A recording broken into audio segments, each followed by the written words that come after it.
So ayun guys, kakabit na nga pala natin itong windshield natin sa dagdag angas at forma to sa motor na naman natin na si boss.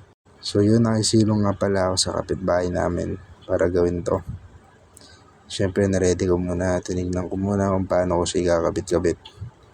Tapos ayun guys, solo play tayo ngayon kasi wala si brother, nasa biyahe. Pero okay lang kasi sanay na tayo dyan. So guys, ganito nga pala itsura niya. Ayan.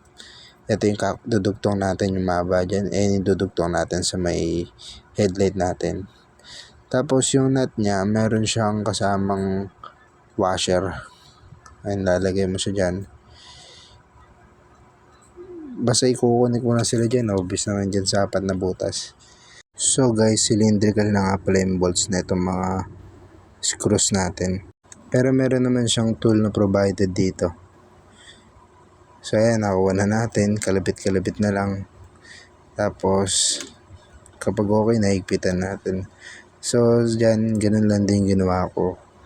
Kinabit ko na siya sa lahat bago magpunta sa harap. Tapos konting adjust lang, niluwagan ko lang yung tornilyo nitong headlight ko sa bandang kabilaan.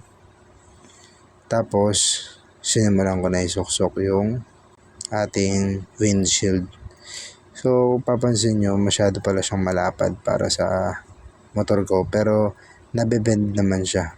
So ayan, i-adjust ko lang siya.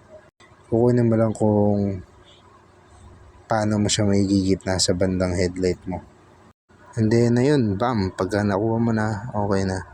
Tapos ipitan mo lang yung screw, secure mo. Then try mo na yung locks, buksan mo na yung susi, tignan mo kung maganda sa tignan kapag binuksan mo ilaw ng headlight mo. Ayun guys, so dagdag pogi na naman. Salamat sa panonood.